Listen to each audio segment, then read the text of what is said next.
Welcome to the Wired for Success podcast, your show for ambitious, mission-driven entrepreneurs who want to build million-dollar businesses without sacrificing their health, relationships, or happiness, who understand that in order to build their empire, they need a solid foundation, and that the more they are thriving, the more their business is thriving too. This show brings you the very best from science, self-development, and entrepreneurship to set you up for sustainable success. Hi, I'm Claudia Garbutt, the scientist turned mindset and high-performance coach for entrepreneurs, and I help you get wired for success. Hey everyone, and welcome back. This episode is brought to you by L-Nutra, nutrition technology for longevity. Are you looking for a smarter, science-backed way to support muscle health and longevity? Meet L-Protein from L-Nutra, the only plant-based protein powder of its kind, uniquely designed to enhance muscle growth and slow down the aging process. Unlike typical whey proteins, which activate pro-aging pathways, L-Protein supports your body with 25 grams of complete plant-based protein designed to keep IGF-1 low for optimal aging. With L-Nutra's pioneering approach to nutrition technology, this isn't just protein. It's nutrition for longevity, perfect for post-workout recovery, a nutrient-packed breakfast, or an afternoon snack. Personally, I love the chocolate-flavored protein shake as a delicious and super quick post-workout breakfast. As someone who would like to gain some muscle mass, it's important to me to get enough high-quality protein, and this is a great option. So if you're serious about fueling your body for both performance and long-term health, L-Protein might be just what you were looking for. Plus, it's packed with essential vitamins and minerals, all sourced from real fruits, veggies, and mushrooms, ensuring you're nourished in the most natural way possible. Can't go wrong with that, right? So if you'd like to check it out, go to prolonlife.com/wired. That's prolonlife.com/wired to get your L-Protein today. I'll also link it in the show notes. This episode is also brought to you by Mendi, who make brain training easy with their unique Mendi device. We often talk about physical fitness, but what about the fitness of our brains? How do you get wired for success? Well, that's where a tool like neurofeedback can be super helpful. Imagine being able to see your brain's activity and health improve in real time. It sounds like something out of a science fiction movie, I know, but with the Mendi device, it's becoming a reality. It uses cutting-edge technology to help you exercise one of your most important muscles, your brain. So how does it work? It uses a technology called functional near-infrared spectroscopy to measure blood flow in your prefrontal cortex. That's the area of the brain that is key to functions like focus, decision-making, and emotion regulation. When you wear the Mendi headband, it captures the blood flow dynamics in this region of your brain, mirroring the ongoing brain activity. I've been using Mendi for a while now, and one thing that stands out to me is how much your current state and mood affects your results. It's kind of obvious when you think about it, but it's also really eye-opening to see how different states affect your brain's performance in real time. What's so compelling about Mendi is that it's backed by experts in the field of neuroscience, and I just love that it offers a way to take proactive steps toward better brain health. With its help, you can train your brain much like you might train your body. So when you lift weights, for example, you see your muscles grow, so you know your training is effective. You don't usually get that kind of visual feedback when you train your brain, right? It's a black box and you don't really know if what you're doing is making a difference or not.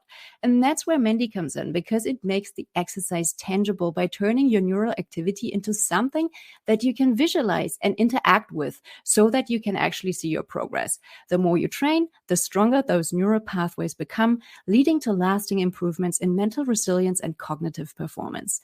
Thinking about brain health in this way really shifts our perspective on what it means to stay fit. It's not just about running or lifting weights. It's also about keeping our minds sharp and responsive. So if you're curious about how you can start this kind of training, Mendi is a great option that brings sophisticated technology into an accessible format. To learn more and to get your own Mendi, head over to mendi.io. If you want to get wired for success, it's crucial to remember that our brains are at the core of everything we do. So again, if you would like to experience neurofeedback for yourself, head over to mendi.io. Without further ado, let's dive into today's episode. And we're back with yet another end-of-year gift episode, where I bring you some of my favorite talks from the Global Summit on Habit Change and High Performance Habits that I co-hosted a couple of years ago. Last week, I shared a great talk about high-performance habits and discipline. Today's talk is all about habits of the mind, because that's actually a thing. It's something that people usually don't think about when they think about habits, just like brushing your teeth, which is one of those more conscious habits. And that's the thing. You have habits you are aware of and habits you might not even be aware of. And sometimes those latter ones are the ones that cause the greatest misery. So let's try to make those subconscious ones conscious so that you can reevaluate them. You might find that it's time to swap out some of those old thoughts and beliefs that are no longer supporting your goals. To help you do that, I'll share Dr. Michael Mantell's talk. The link is What You Think. Dr. Mantell earned his Ph.D. at the University of Pennsylvania and is one of the most sought after behavior science experts in the world. For more than 45 years, he has been helping people disturb themselves less and find lasting change, contentment, and a more awakened life as they move past crippling emotions like anxiety, stress, depression, and burnout. Enjoy. If you'd like to check out the other summit recordings without any ads, I'll provide a link in the show notes. Hello, everyone, and thanks so much for attending this remarkable global virtual summit on habit change and high performance habits. I'm Dr. Michael Mantell, and if you're interested in learning key, powerful, time and science tested tools and nuggets to take away and begin using to help you undisturb yourself and to show you how to refuse to make yourself miserable, you're in the right place. Let's begin with the title of my last book. The link is What You Think. You see, it's not what happens. It's not what other people do or say that creates our emotional response, reaction, and our experience. It's what we tell ourselves about it. And in the next 15, 20 minutes or so, we're going to uncover the stories you tell yourself and how you can tell yourself healthier, more productive, resilient, forward-moving stories to get you out of misery and the disturbance that you've been creating to move forward. So let's take a look at a couple of very famous quotes that I love to quote. One, Epictetus. He said that people are not disturbed by outside things or events, but rather by what we tell ourselves about those outside things or events. And Voltaire told us life is a shipwreck. A shipwreck? Yes. He said we'd be very wise to learn how to sing in our lifeboats. And that's what we're going to talk about. What song can we sing? William James wrote, the greatest discovery of my generation, his generation, is that human beings, by changing their inner attitude, what they tell themselves, what we think, what we believe, can actually change the outer aspects of their lives. So I have a couple of questions that I want to ask you to start with.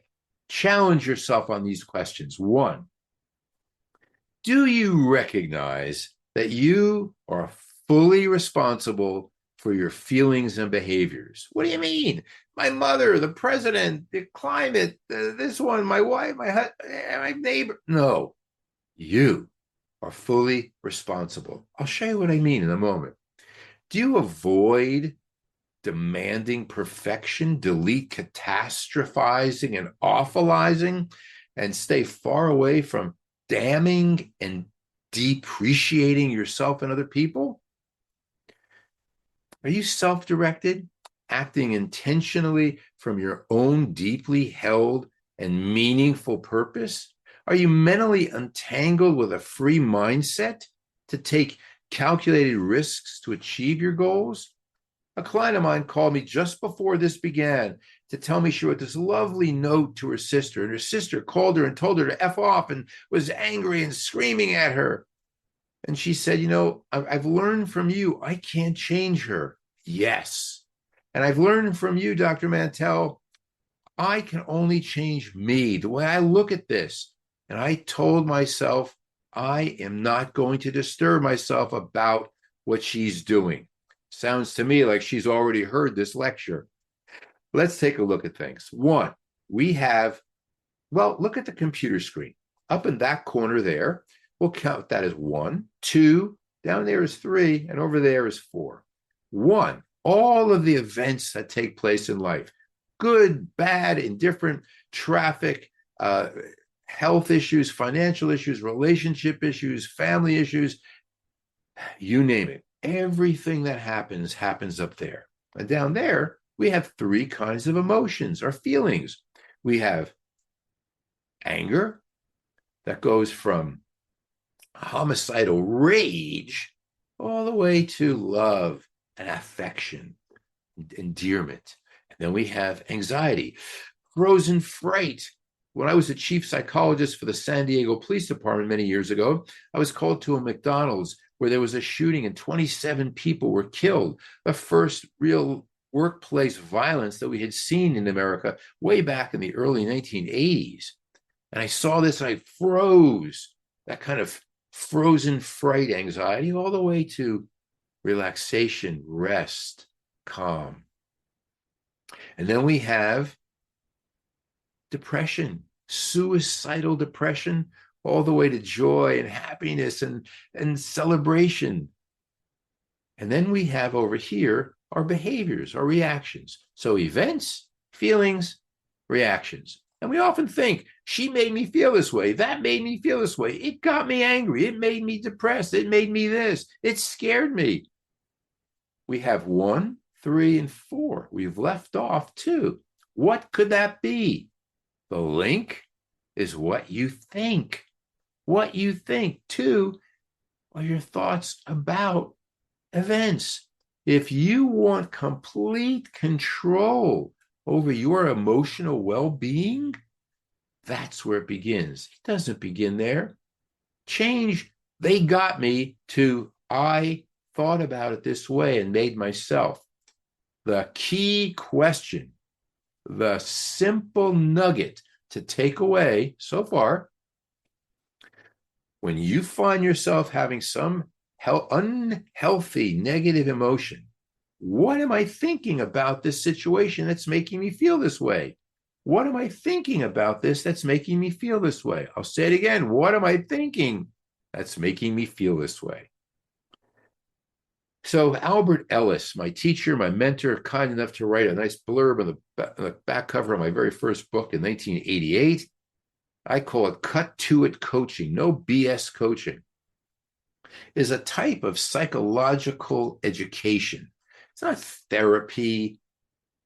Remember, 20+% or so of the people in the country need therapy because of a mental illness. But remember, mental illness keeps being defined more and more and more and more. Wait a minute. If you move your right hand higher than your left hand, you have hand movement disorder. There's a treatment, there's a medication, there'll be conferences, there'll be certifications, there'll be webinars, it'll be on this thing next year. No, I'm just kidding. 75 to 80% of the people don't need therapy. They need psychological education. And we ought to be teaching that in schools, teaching kids how to think about adversities in ways that don't leave them with unhealthy negative emotions. This type of psychological education aims to help you see how unhealthy thoughts and beliefs create emotional upset and distress. Now, I'm going to teach you 3 thoughts that are killers to your emotional well-being. Get these down. You got it. 1, they must be different. She should be different. I must have a different life. Other people should treat me differently. Things must be different. Number 2, it's horrible, awful, and terrible that it's not the way I insist, demand, and expect it to be, and therefore I can't stand it. But when you demand, insist, and expect, DIE, when you think something is horrible instead of a hassle, and you tell yourself, I can't stand it, guess what? You're creating tremendous misery, tremendous emotional disturbance. It's the demands, the shoulds, the musts, the oughts I must do well and be loved, liked, approved of. You must treat me well. A third common one is life must be fair. You think those thoughts and you are creating the source of all of the difficulties we see today. Those are the three pernicious thoughts that create unhealthy, negative, self-defeating emotions. And these self-defeating negative emotions likely lead to self-defeating behavior, statements and actions that we later regret, impulsive, aggressive behavior. Healthy, self-helping negative emotions lead to self-helping and constructive behavior, well-planned behavior and well-executed behavior, persistence and assertive behavior. We can change the way we think. We don't have to suffer with unhealthy negative emotions of anxiety and depression. We can have concern. We can have sadness. Research shows that throughout our population, negaholism, not alcoholism, negaholism is a wildly pervasive situation that we face. 31% of our population are full-blown negaholics. 93% of the population, 29% have a serious problem, 33% have a proclivity towards negaholism, 7% have a mild case, 93% of the population is afflicted with some kind of negaholism. And many years ago, a colleague of mine at the University of Pennsylvania, David Burns, wrote a book, and he included in his book the cognitive distortions that we make to create emotional upset. So what are some of these cognitive distortions? One, all or nothing thinking. It's either all good or all bad. Two, overgeneralizing. Everything is always this way. I never get a break. They always treat me this way. A mental filter. I only pay attention to certain types of evidence, disqualifying the positive. I discount the good and things that have happened, and instead I only look for the bad. Magnifying, catastrophizing, and minimizing the good. Shoulding, or as Albert Ellis said, masturbating. I like to joke with my clients and tell them, if you make a mistake, if you have an accident and you should, S-H-O-U-L-D, or masturbate, if you have an accident, I'll give you some emotional toilet paper. What is the emotional toilet paper? Well, change the way you think. If you fail, never give up, because fail, F-A-I-L, means first attempt in learning. End is not the end. In fact, E-N-D means effort never dies. If you get no as an answer, remember no means next opportunity. I tell my people, my clients, no, when looked at the other way, is really on. Let's get on with it. We can do that. The take-home nugget, folks, the real antidote, more than just about anything else, is acceptance of yourself, of life, and other people. What do I mean by that? Number one, let's look into the word accept. How do you spell accept? A-C-C-E-P-T. Let's look inside of that. I love acronyms, and I love to make them up. It's not a surprise to know that unconditional acceptance of yourself, of other people, of life, is the bedrock of living well, of free of serious emotional disturbance. Let's dive into this word. Begin with the A. We accompany our problems. We don't demand that they don't exist. We don't resign to them. We don't like them. We don't submit to them, but we accompany them. Let's turn to the two C's in the word. This means we cancel our negative demanding thinking and we cleanse our mind of horror-filled negative predictions of what we believe is going to happen as a result of the circumstances we face without any evidence. We don't know if anything we're thinking is true. I like to tell people, don't believe everything you think. So that's cancel and cleanse. E. So you're simply accompanying now, canceling, cleansing. Now you're ready for ease. Beginning to feel better, accepting, not fighting against circumstances, traffic, difficult people, coworkers, finances, relationships, kids. Now we have the letter P, which means we permit ourselves a space in which to see that perhaps what we were fighting against was really helping us move forward after all. I'll show you what I mean by that in a minute. Finally, T, thank. Thank ourselves for taking care of our well-being. Excuse me. For our ability to accept and for our gaining insight into seeing setbacks as opportunities for comebacks. Folks, we are not the victims of other people. We disturb ourselves about the things other people do. Don't allow yourself to feel,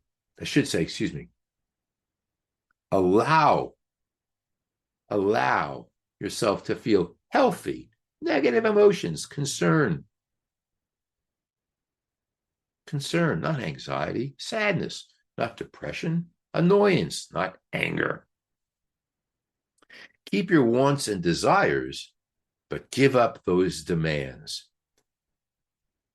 One of the key concerns that we have is that we begin to depreciate ourselves when we think in harmful, negative terms. And that, unfortunately, is not what we want. That's self-rating. I'm no good. I'm a failure. No, I'm not a worm for acting wormily. I'm not a failure because I failed math. So finally, understand to take people as they are and avoid trying to mold them into what you think they absolutely should be. Make unconditional other acceptance a habit. Build in that flexible thinking. Make unconditional life acceptance a habit, and you'll respond to all the vagaries of life with healthy disappointment and annoyance. That's preferential thinking. I prefer it to be this way, not it must be. And lastly, people are going to act the way they want, not the way I want. That's logical reasoning. Folks, do this and watch how you move yourself with resilience forward in life without disturbing yourself and without miserabilizing yourself. Have a great day. Thanks very much for attending. Thank you so much for listening to the Wired for Success podcast. I hope you've enjoyed this episode.